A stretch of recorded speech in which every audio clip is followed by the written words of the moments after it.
As the 70s roll in, stability around the world has never been as shaky. Interplanetary alliances join together to seek ideological supremacy across both planets. Cultural shifts are uprooting norms that have been in place for centuries. Technological shifts have been changing how the world itself functions. As these shifts occur, life continues in the Seedbearer region, where a seemingly random group of people have come together to try and make sense of the nonsensical. This is Hazeltown Story. Hello, I'm Bobinator. I am playing Ferris pronouns he, him. He is a TV host for a wildlife and society show called Whole Wild World. It's not super popular yet, but he's trying to work on that. And that should be it. Hi, I'm Carnival. I'll be playing Elvis Granner, pronouns she, they, an engineering student who has made a surveillance network by accident. I am, of course, Deathmaster 780. I will be playing Bob B, pronouns he, him. He's a local businessman who gets into some shady shit, maybe. And also, I'll be playing Saskia, a dead soul trapped in a stone, pronouns she, her. Rock Spirit. I'm TorpidTypist, and I'm here to Hazeltown contact these nuts, and I'll be playing Aravia, she, her, an immortal dumbass. It has been about a month since the scrying session and the job with the working with Lin Sing Wei has ended. And at the end of that, you came across some supernatural, or in usually the terminology used in this universe is extraplanar beings that seem to have taken notice of you. And basically, this is a event that is not really been recorded so much, and they seem to do something which is not exactly to be expected, which is they were able, when you were in the scrying session, because you were not in you were not in person at the time, you were just kind of floating around in ghost mode, for lack of a better term. And they were able to see you as that, which is not something that. So that's been about a month since that happened. So things have been a little weird because at this point it has been decided, because that is let me just try and think out of phrases.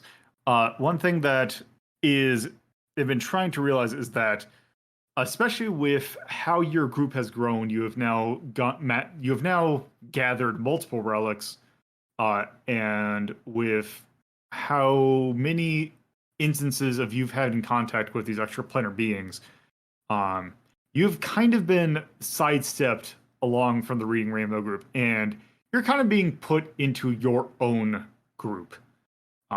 These details are not exactly in stone yet, but you have been basically given provisions that you are no longer part of the research team Reading Rainbow. You are in fact working with. You actually have kind of sort of been decommissioned, but essentially you're keeping the office still as an unofficial group that is trying to be more out of the record, to kind of poke around at some stuff. And you, Baravia, have still been sleeping in the basically you've still been sleeping at the office because, as you said, hotels cost money. The one thing that started been having since you came across it, basically when you came across those beings, you've been starting to, not every night, but pretty frequently, having dreams in which you are being approached. The dream kind of starts out the same way. You are standing in front of a tavern, or standing in front of a bar, and as you enter it, think of it as a kind of traditional Irish bar, or like an Irish pub. Probably like even a slightly tacky one, like one that you've probably, if you like have something, or like a sitcom that's at, or some sort of show that's at a Like Irish a stereotype. pub, it's almost like a stereotype. And you walk in, and there are people in there that they might as well just be like they're just faces in a crowd. You can barely tell any sort of detail on them. They're like they're the to take this out of a slight in realm universe out of character thing. Think about it when PSO2 when you don't have a character loaded in, how it's just the blob. Everyone's the same gray model, yeah. Yeah, it's essentially that. Except for one person who is the main bartender there.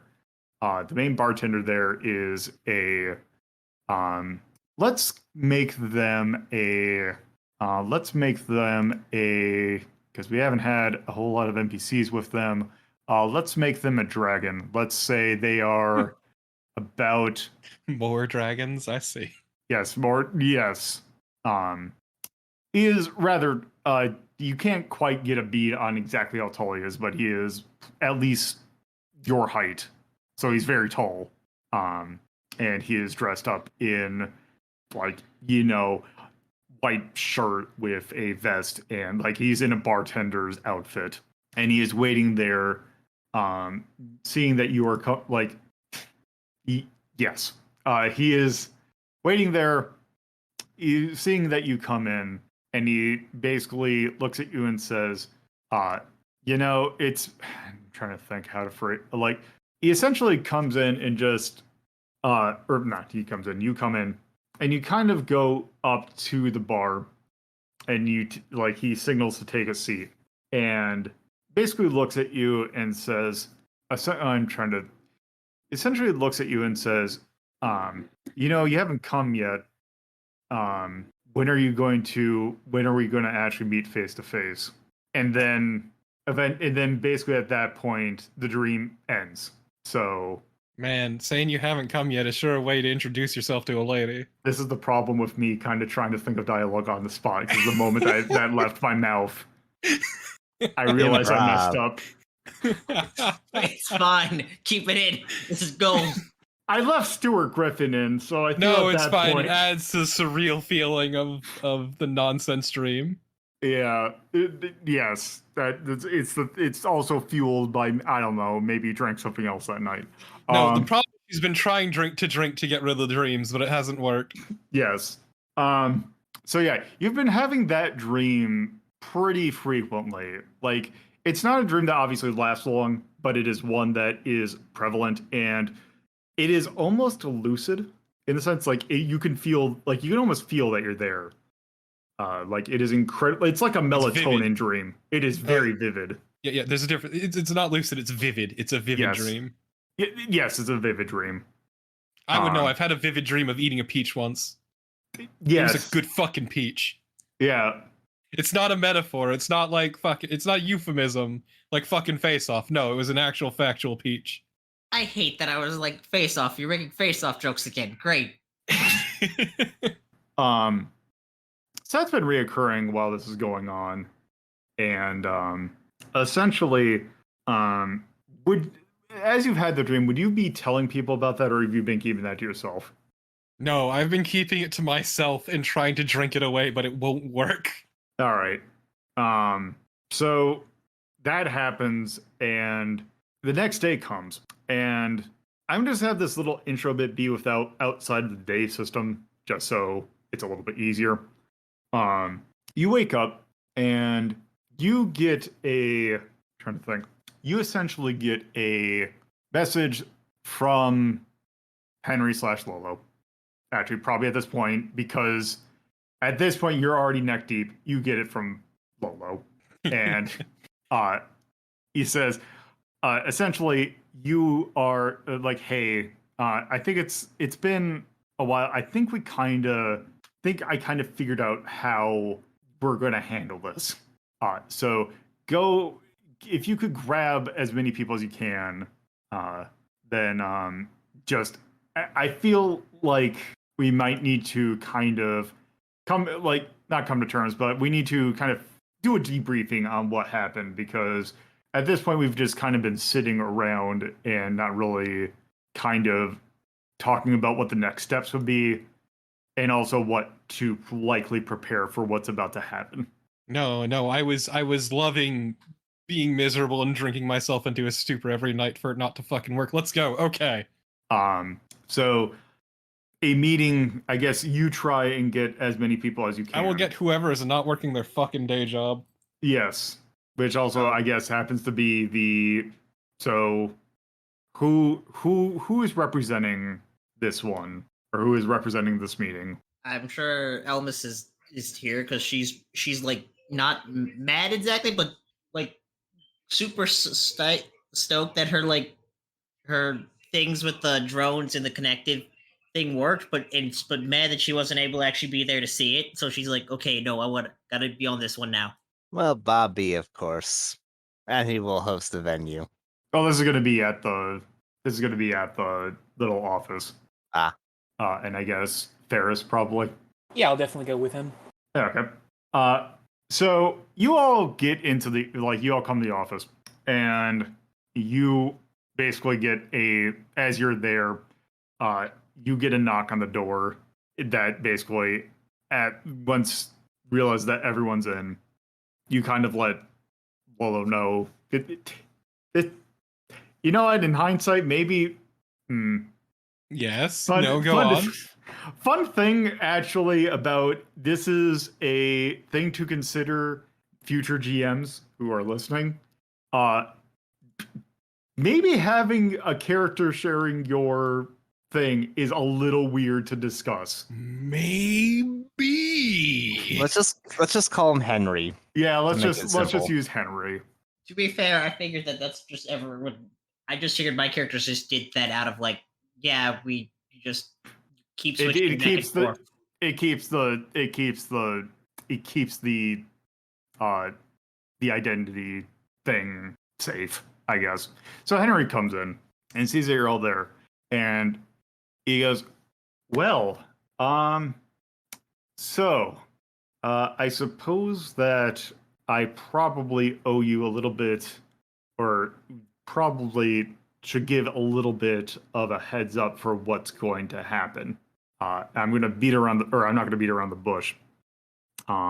So I will just go ahead and say, one of the reasons why I have been assigned to this area, why I am in the Seedbear region to begin with, and particularly the city around here, is because we are starting to see a lot of unusual activity in regards to kind of signals around extraplanar beings, like you saw in that, or when we did the scrying session with the Singway household. We saw. Sorry. Go ahead. Ferris is going to ask if he means aliens. No, he means weirdos. Not aliens isn't quite, because it's not. It's magic bullshit. Kind of aliens, then. No, they're from the planets. It's just. Well, they're. They're not exactly. Kind of think of them as kind of, beings like us is a little, not exactly accurate. Actually, he brought with him a briefcase and has brought it across, or brings out some papers. I actually have some things that might help you explain this, because I'm just going to say, while we're going to try and distance you from we're going to kind of leave you a little bit on your own, which kind of been doing for the most part. This office, I'm essentially going to be still keeping this office I'm going to still be trying to keep a hold of, letting you all use this office. But we're going to be a little bit more, I guess I essentially am going to be your quote unquote handler, though that's probably not going to be it. It's a little complicated, but Nobody can handle this. You're a rubber stamp, was what you're saying. Yes. Because quite frankly, you can tell he's starting to get a little nervous. Anytime that us Locutians have tried to try and get ourselves involved with extraplanar kind of things like you saw, like especially once we start to get into like you actually seeing that kind of stuff. You scare them off. No, they kill us. You know what? I'd argue that's an improvement. That it usually ends up pretty bad for us. Because while we have in our history we've had communications with them before, us intentionally trying to seek them out has only ended in pain. It's So kind of hilarious, though. well, I'd not like from to, our angle. I'd like to ask why Henry thinks we'd be able to do better than they did. Because none of you are locutions, and also they have talked to you. Look, man, I'm just saying, for such a big dick group with so many fingers and so many pies, it's kind of funny seeing you fail. Well, yeah, I can understand that. To be honest, I can understand that. But I do have some things that will kind of help you, because we have had instances of people, basically from what we've seen of, while we haven't specifically gone out and seen the creatures themselves, we've kind of seen what they've done to people. And there's a recurring theme. Which is they befriend them. Befriend them is a way to phrase it. Befriend them violently.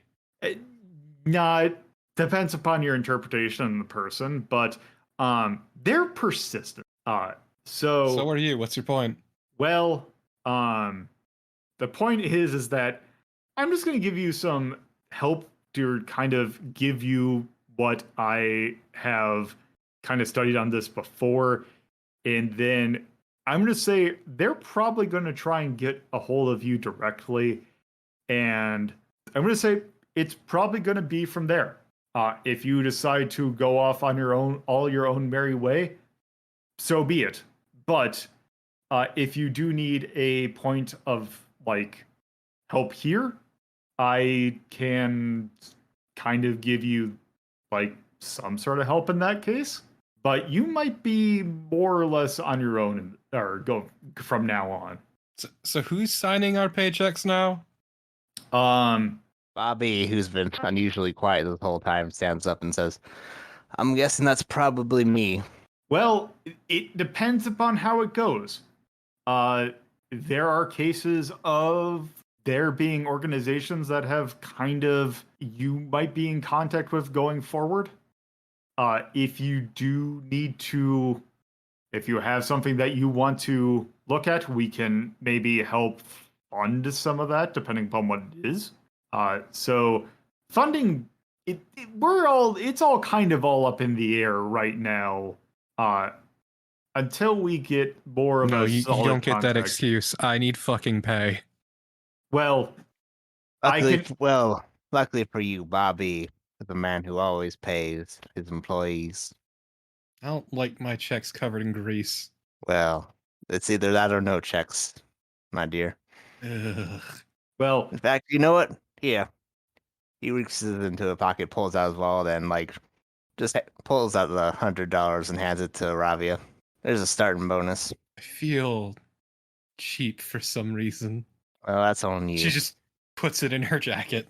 Wait, that's $100. Well, 100 whatever the Sea Bear region uses. Yes, it in is. Like 70s money, so that's like. Oh yes, dollary dues. Wait, no, that's Australia. I have not gone to that minutia of trying to figure out what the name seed bearer currency is. $1. Yes. Yeah, how much would that be? You're talking about that's about $760. I more meant so easily bought off, but sure, Yes. I didn't mean is it a little bit of money. Oh no, I was clarifying for Carnival. But yes, just as a fun aside, for $100 at that point would be around $736 or $63.69. I don't give her less money. Well, how much is $100? that's fine. That sounds like a big Bob B move. It's fine. Oh, that's fine. Yeah, it will not bring his bank. Bob B doesn't care about money. Yeah, well, no, he cares about money, but something at that level, not really. Yeah, sure. You know what? $100 to Elmas and Paris too. Cool. I will take that and I will appreciate it. Thanks. You know what is eternal here too? Just sitting silently in the drawer. No, we have a nice like shelf, like mantelpiece for her. We don't need to write Yeah, down we our bought it moves, off right? the Chinese restaurant. They let us keep it. Bobby goes over and sticks $100 in between the And- plaque and the sword. Get a thumbs up. We don't need to Um, write down our money, right? I was to say, I have a feeling that that's just going to get taken. Sure, someone tries to take from the magic sword that can see. You just get Going to be a fight between Aravi and Eternal later. Ravi is not that cheap. But essentially is like, Henry's like, well, we're not completely shutting you off we're not completely shutting you off from that. It's just things are going to get a little different going forward.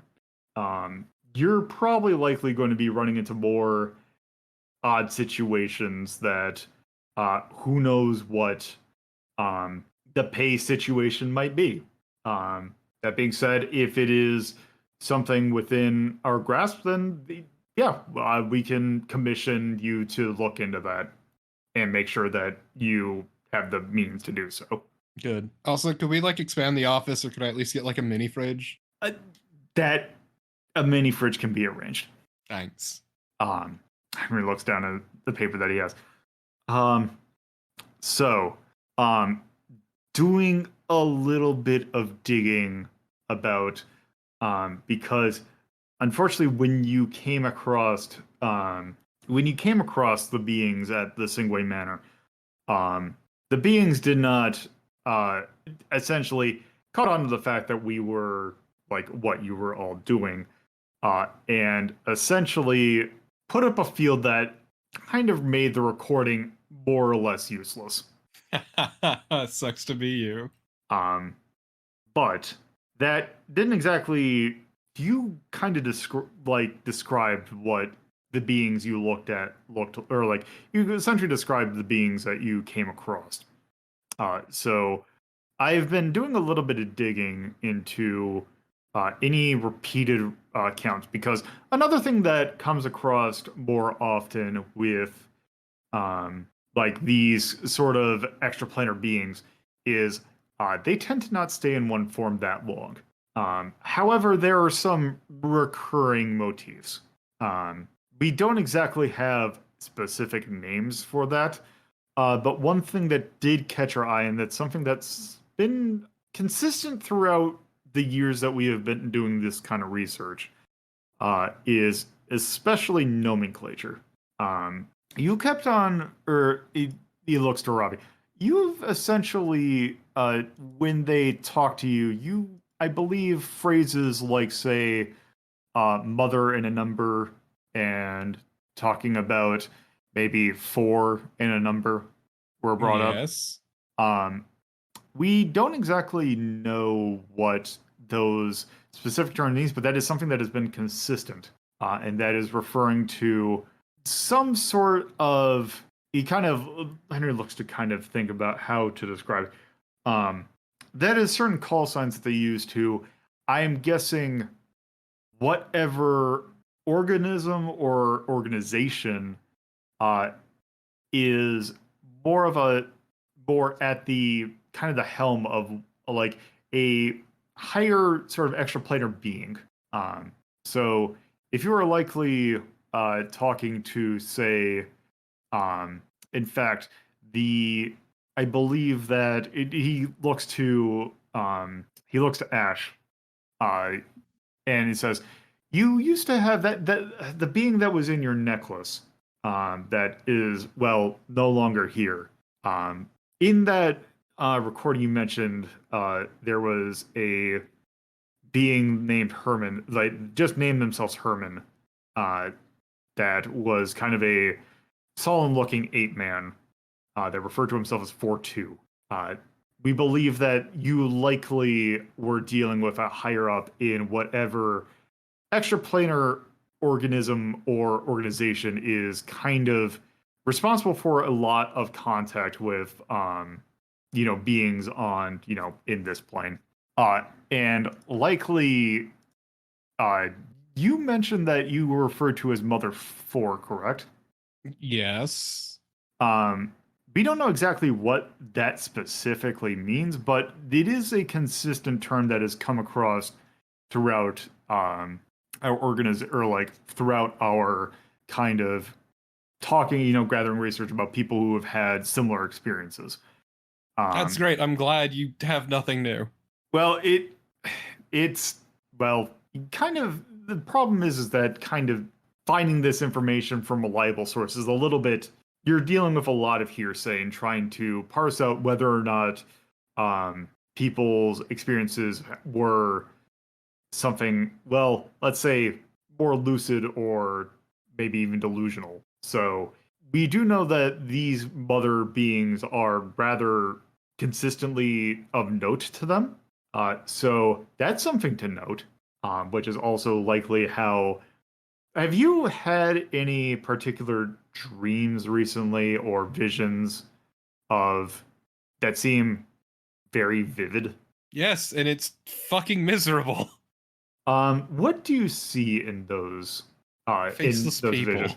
Faceless people in any specific setting or It's like a pub. like a pub. Yeah, it's a pub, but I can't drink. Just get some Interesting. guy talking to me. What kind of guy? I don't know, he looks like an asshole. Well, it doesn't really narrow it down a whole lot for us. Okay, dragon asshole, is that better? Bobby raises an eyebrow and says, "That's your subconscious merging with reality." No. Doesn't look like you. No, um, I sure also- hope not. Yeah, it's also great because he has the bold move of saying to me, the first thing he says is you haven't come, as if that's the way to introduce yourself to a lady. Oh, Bobby would never say that to a lady. I know you wouldn't. Don't worry. You'd say that to a guy, though. Bobby raises another eyebrow and says, "Well, I'd never tell." I'm just gonna stare at them. At this point, Elvis has picked up one of the drones and is just fiddling because it's like, yeah. Also says something about not meeting in person, but the first line just stuck out to me. Oh, if they want to meet in person, they better do a better job of setting it up, rather than Oh, meeting in shit. some dream bar when they could become the Bobbies. Yeah, it's fucking great because I keep getting it, and not even the booze will make it go away. Well, you Heard- best get some stronger booze. I fucking tried. Have you tried the moonshine? It is a miracle my liver is intact. It's a We're gonna have to get you some stronger booze then. I have drank moonshine that could peel paint. I can do better. But go on, Henry, with whatever you were talking about. he's just kind of been thinking. He's like, well, obviously that's not a whole lot to go on at the moment, but I know. usually I will say, usually what we've seen that people that do have those, they do end up getting, they do end up seemingly having to have physical contact. So likely these are going to progress into, like, and this is where I am saying you are going to, essentially, things are going to come to you, like, basically go to you. Good, it's easier for me. So there's not a consistent pattern to it, but that is something to expect. Now, other thing that another, well, not creature, another person that we saw that is actually of note, that I would have a likely scenario or like a likely guess on who it actually is.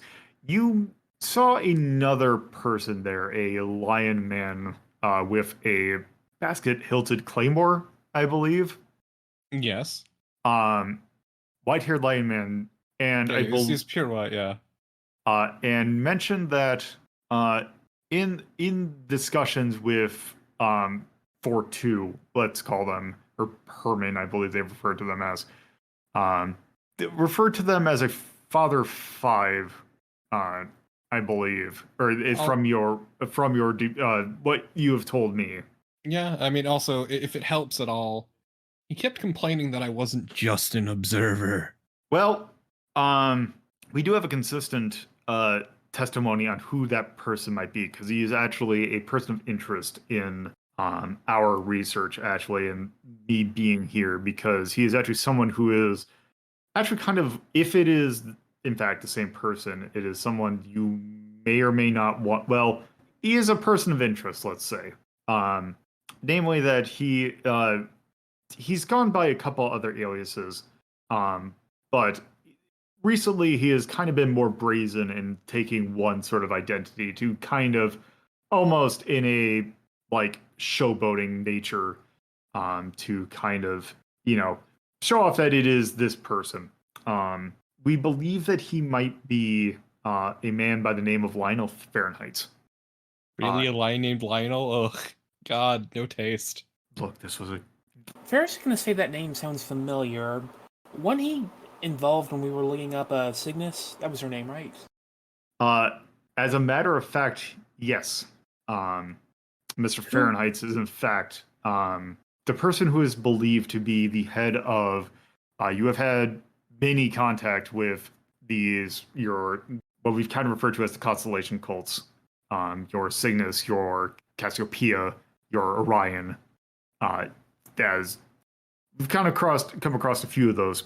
Now, to give a brief history lesson about those, they were originally all those sort of, well, for lack of a better term, cults.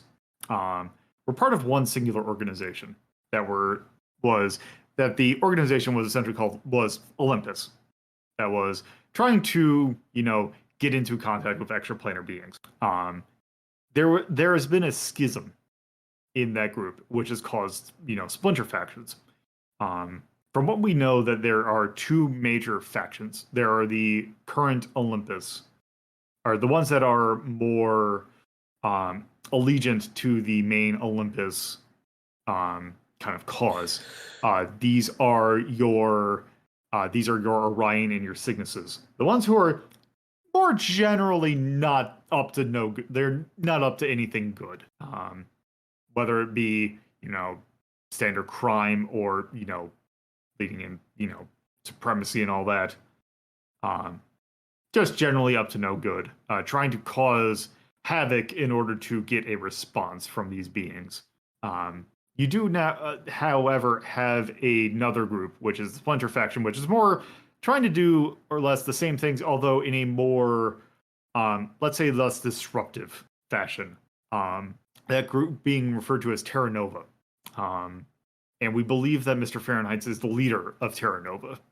He was formerly a member of Olympus that is now trying to lead the groups Terra Nova. Some ones, the Cassiopeia, which you've come across a few times, is a member of Terra. He's more aligned to Terra Nova. There are a few others. Mr. Fahrenheit here is some hot shit. Among those groups, yes. We don't know a whole lot about him. He tends to be kept on the down low. He doesn't usually tend to stay in one location. And other things about him, we have no real clue about where his origin, likely with his being, he is likely origin in the Moonbeacon region. However, we do not have any source of how old he actually is and when he was actually born. We, in fact, have some sort of sources that he might be over 140 years old, but we don't have. Well, that from sources that we can find that could tie to him are at least that old. Whether or not that is him slipping, or whether he's even older, or this is another person. I think your sources might be wrong, but okay. Well, again, this is a little bit, it's kind of hard to suss out because there is a lot of flack in finding these things, because you are dealing with a lot of people who can come across as maybe not the greatest sources about this thing, especially when you're coming to visions and such. That's why you gotta get more reliable sources. Yes. Which, speaking of, what kind of opposition do these groups have? I'm sure they've ruffled some feathers here and there.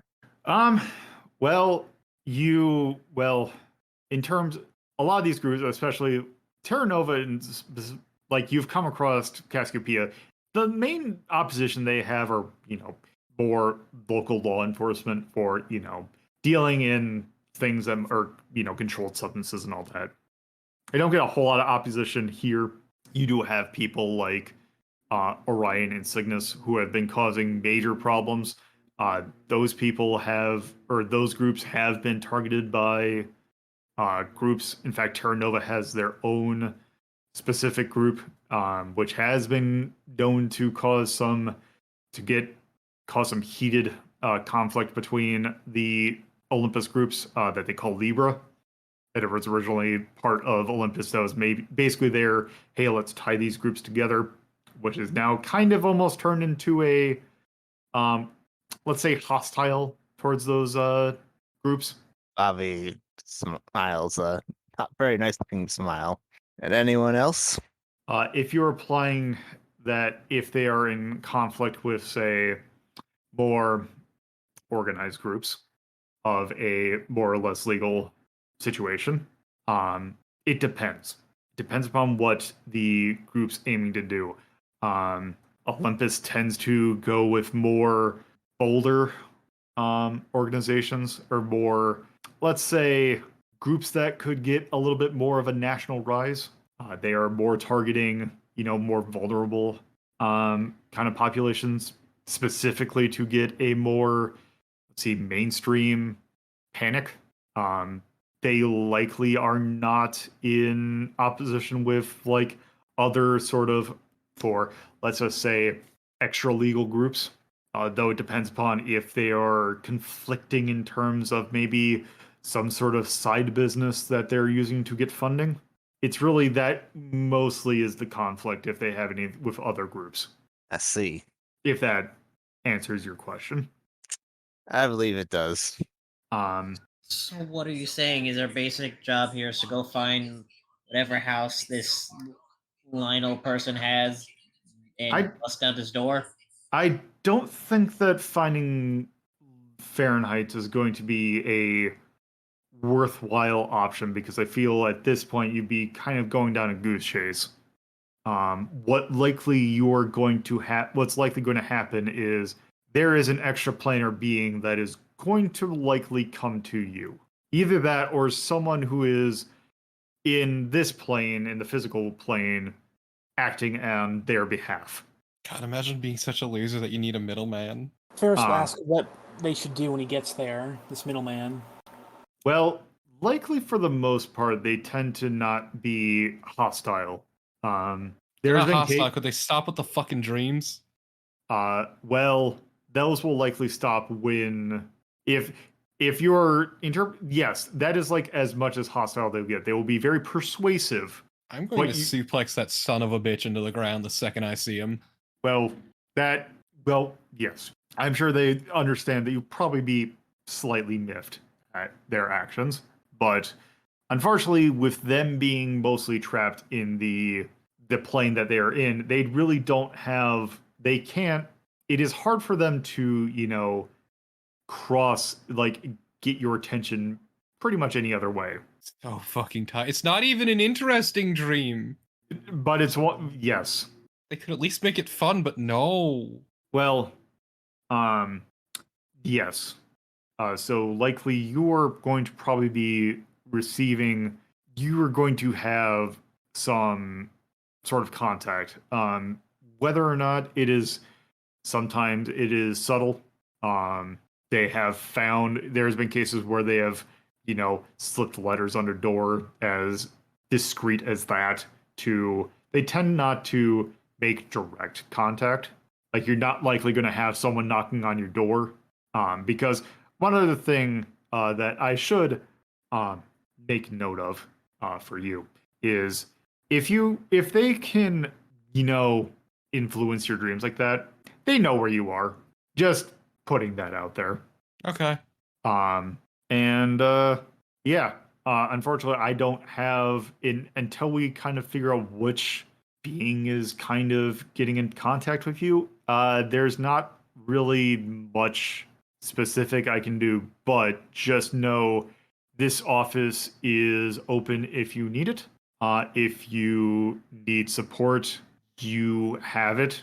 And yeah, I know this isn't really helpful, but what's likely going to happen is going to happen. That's not probably help. Like that itself is also probably not helpful, but it's what I got. I'm glad you came to tell us you got nothing. Well, I can only tell you what I have, and Bobby. just to say that we do not have anything. Bobby takes out a cigar and lights and says, "Not nothing. You've given me a lot more than you know." Well, if anything can give can help, I guess then I'll try. Henry just kind of looks and is like, well, does anyone have any questions? Yeah, when am I getting my fucking mini fridge? I will try and get that to you within the next, probably either today or tomorrow. You know, you could have just asked me to build one. No, but you don't understand. It's not the same as forcing him to do it. Ferris's question. He is Okay. going to ask how secret all of this should be. Well, here's the thing. If you go and tell someone that you are being haunted by a dream being, or a being that is talking to you in your dreams, how do you think people were going to respond to that? He will admit that's a fair point. I'll give you $50, tell you to look into it, and you'll be great. Yeah. I mean, look, You've all got money now. think of it this way. Exactly. Think of it this way, Ferris. We will look completely crazy and absurd to anyone out to see us. That means we can just do our normal shtick just fine, and everyone it'll be completely. We will look any weirder than we normally do doing a job. He's going to say he doesn't look weird. He looks totally normal compared to the rest of you. That's a true. very, very low bar to clear, but congrats. He will thank you for that.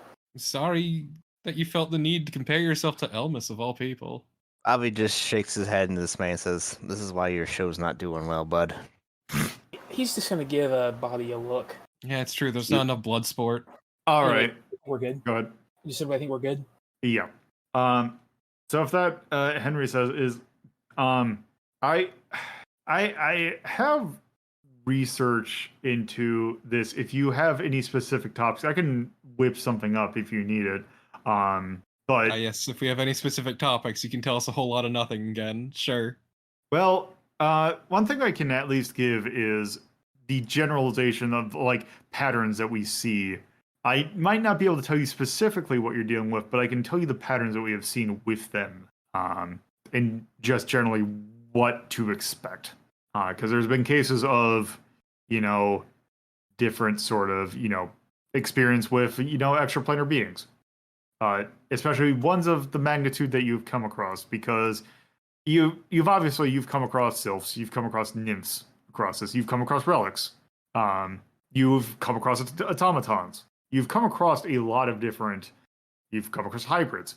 You've come across a lot of different extraplanar beings. It's just you have not come across ones of this magnitude yet.